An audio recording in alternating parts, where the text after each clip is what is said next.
A little girl walks into a hospital, clutching a newborn baby in her trembling arms. She's only 10 years old. No one knows who she is, where she came from, or why she's alone. When the truth finally comes out, even the most seasoned doctors are left speechless. What happened and how is this possible? Listen to today's story until the end to find out, and please share where you're listening from. The sun was just beginning to rise when the automatic doors of San Rafael General Hospital swung open. Nurse Rosa Delgado, seasoned and composed after 15 years in emergency care, stood at the front desk, sipping her too-hot coffee and reviewing the night shift files. Another routine morning, or so she thought. Suddenly, the soft patter of small feet caught her attention. She looked up and froze. A little girl, no more than 10, stepped into the hospital. Her brown hair was a tangled mess, and her clothes, a simple cotton t-shirt and shorts, looked thrown on in a hurry. But what truly stopped Rosa in her tracks was what the girl was cradling in her arms, a tiny baby wrapped in a hospital blanket. "Oh my God," Rosa whispered. She moved quickly from behind the counter. "Are you okay, sweetheart?" The girl didn't answer at first. Her arms trembled around the bundle. Her eyes were wide, fearful. Finally, she spoke. I was told to come here." Rosa knelt beside her. "You're safe now. Can I see what you're carrying?" Gently, Rosa peeled back the edge of the blanket. A newborn, only hours old, slept soundly. "Marisol," Rosa called to a younger nurse entering the lobby. "I need help, now." Marisol Vega hurried over, her eyes widening. "Oh my God, call Dr. Morales and bring a stretcher." As Rosa knelt in front of the girl, she spoke softly. "What's your name, sweetie?" "Sophia," the girl replied, almost inaudibly. "Sophia, you're incredibly brave. Can you tell me what happened?" Sophia looked down at the baby in her arms. "I woke up and he was there. It hurts." Rosa's heart sank. Dr. Adrian Morales arrived just as Marisol brought the stretcher. Rosa updated him quickly. "Girl is about 10, brought a newborn. She says she's in pain." "Hi, Sophia," Dr. Morales said kindly. "We're going to take care of both you and the baby. Is it okay if we help you lie down?" Sophia looked scared. "You won't take him away, will you?" "No," Dr. Morales said gently. "He'll stay with you. We just want to help." In the examination room, they carefully moved Sophia onto a hospital bed. Rosa stayed by her side. "Do you have any family we can call?" she asked. Sophia shook her head. "I don't know. I don't want them to be mad." Dr. Morales nodded. "That's okay. You're here now. That's what matters."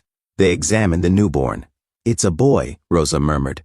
"Looks like he's only a few hours old," said Dr. Morales. "We need to run tests." "What's his name, Sophia?" Rosa asked gently.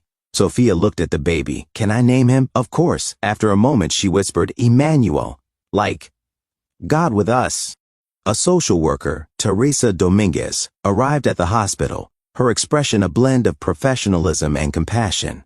She was accompanied by child psychologist Dr. Elena Castillo, a calm, empathetic woman with a gentle voice and decades of experience helping children process trauma. The two women approached Sophia's room with quiet urgency, knowing that what they were about to uncover could change the course of a young girl's life. Upon entering, Teresa leaned forward with a warm smile. "Hi, Sophia. My name is Teresa, and this is Dr. Castillo. We're here to talk with you, to listen, and to help you and baby Emmanuel. Is it okay if we ask you a few questions?"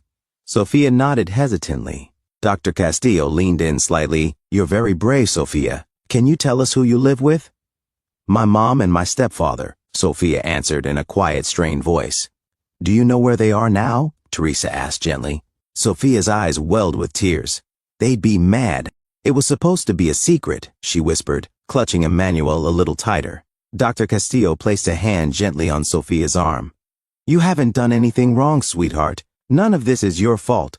We just want to understand how we can help." The tension in the room thickened as Sophia trembled. Tears began to fall.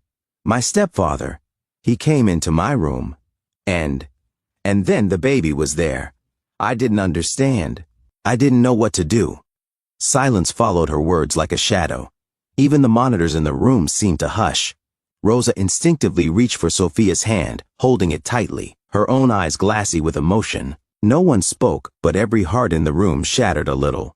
Dr. Castillo finally spoke, her voice filled with conviction. "Thank you for telling us, Sophia. That was very brave. You're not alone anymore." Outside, legal and medical teams gathered in a small conference room, just off the main pediatric wing. Detective Marco Salinas, tall and composed despite the storm brewing around them, addressed the team. "We've confirmed the identity of the stepfather," he said firmly. "We're issuing an arrest warrant immediately. Based on the girl's account and the preliminary medical findings, we have enough to move forward." Social worker Teresa Dominguez leaned forward. "What about the mother?" "We've started a search," Salinas replied. "Neighbors reported seeing her recently, but she hasn't returned home since Sophia came to the hospital. There's concern she may be hiding, or worse, deliberately avoiding us." Dr. Elena Castillo, arms crossed, added quietly, "If she allowed this to happen or turned a blind eye, we'll need to consider negligence or complicity. Either way, she's not fit to care for Sophia or the baby." The goal was no longer just investigation. It was to protect Sophia and baby Emmanuel at all costs.